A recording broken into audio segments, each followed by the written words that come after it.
आप सभी को जय मसीह की। Press the Lord. भाई और बहनों, आशा करती हूँ आप लोगों ने बहुत खुश है, आनंद में है।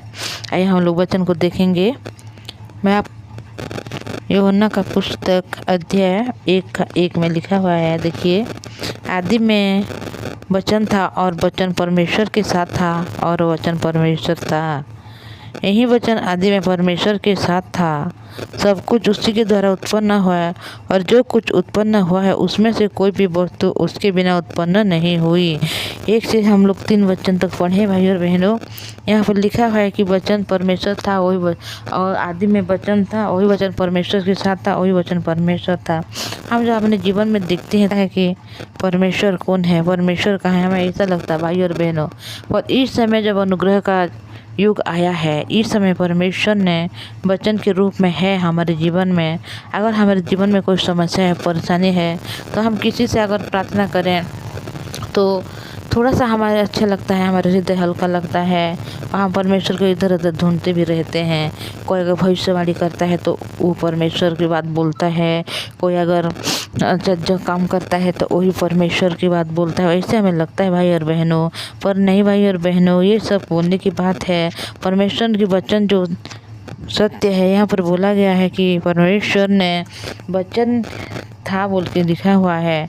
इस समय में अगर हम लोग वचन को पढ़ेंगे, हमारे जीवन में जितना भी दुख क्यों ना आए, समस्या क्यों ना आए, जितना परिस्थिति के द्वारा हम लोग पकड़ाए हुए मनुष्य ठहरे, फिर भी जब हमारे हृदय में एक वचन आ जाता है तो उस वचन को देख के हमें आशा मिलती है, खुशी मिलती है, आनंद मिलती है। भाई और बहनों, हम जितना भी निराश क्यों ना हो, जितना भी माने ऐसे कि बुरे वक्त में जितना भी परेशान में क्यों ना हो, फिर भी एक वचन है जो हमें अनुग्रह को देता है, हमें आशा को देता है, हमें पावर को देता है, हमें शक्ति को देता है।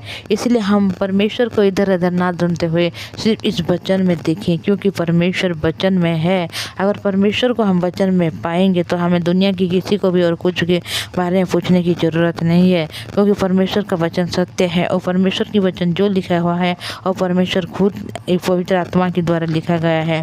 इसीलिए परमेश्वर ने बोला है कि वचन है तो हम वचन को ही विश्वास करें, किसी अन्य मनुष्य को नहीं या किसी बड़े बड़े लोगों को नहीं, बल्कि वचन को हम विश्वास करें। वचन में जो लिखा है उसको हम रिसीव करें और उसको हम ग्रहण करें, ताकि हमारे जीवन में जो भी परेशानी है, जो भी समस्या है, उसी समय हम लोग धैर्य के साथ अपने जीवन में हर एक समस्या से हम लड़ सकें। ये वचन ही हमें सिखाती है हर एक समस्या के लड़ने के लिए भाई और बहनों। इसीलिए वचन से हम लोग रहें और वचन के अनुग्रह को हम लोग पाएँ।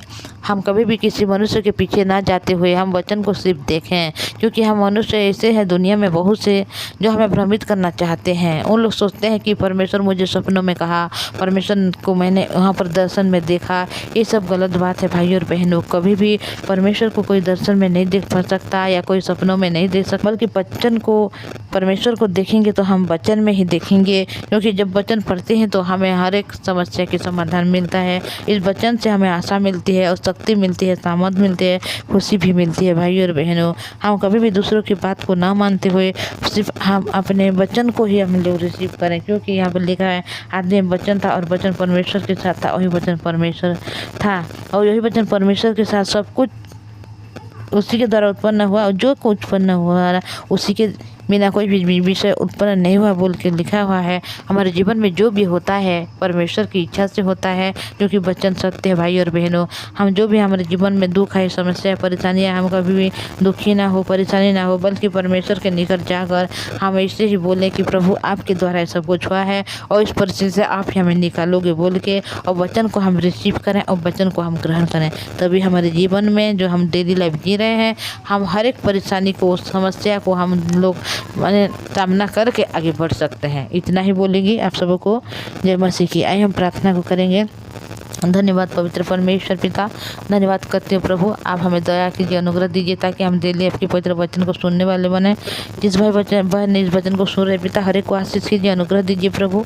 उनके जीवन में हर एक परेशानी, हर एक कठिनाई के समय पिता वचन में से वो लोग पिता परमेश्वर अनुग्रह को पाए। अपने समस्या से पिता परमेश्वर लड़ने की उन लोग को हिम्मत दीजिए प्रभु। उनके जो भी दुख है, तकलीफ है, हर एक से आप उनको छुटकारा दीजिए। उनकी बीमारी से आप उनको गंगाई दीजिए प्रभु। उनके हर एक परिस्थिति से आप उनको ठीक कीजिए, क्योंकि जो भी उत्पन्न उसी के द्वारा उत्पन्न हुआ बोल के आपके पवित्र वचन कहता है प्रभु। और आप अपने परिस्थिति देते हैं, उस परिस्थिति से पिता परमेश्वर आप ही निकालते हैं। इसलिए धन्यवाद करते हैं। जिस भाई बहन इस वचन को सुन रहे हर एक को अनुग्रह दीजिए, आशीष दीजिए। उनके परिवार के हर एक लोग को आप संभाल लीजिए प्रभु, ताकि उन लोग उद्धार को पाए प्रभु। उनके घर को आप चलाइए प्रभु, उनके घर की कर्ता आप ही बनिए मेरे खुदावन पवित्र परमेश्वर पिता। आपने मेरी हर प्रार्थना को सुना है प्रभु, इसलिए आपके पवित्र नाम को धन्यवाद करती हूँ।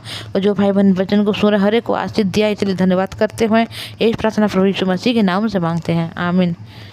सभी को जय मसीह की। Praise the Lord. Thank you भाई और बहनों, इस वचन को सुने और अनुग्रह को पाएं।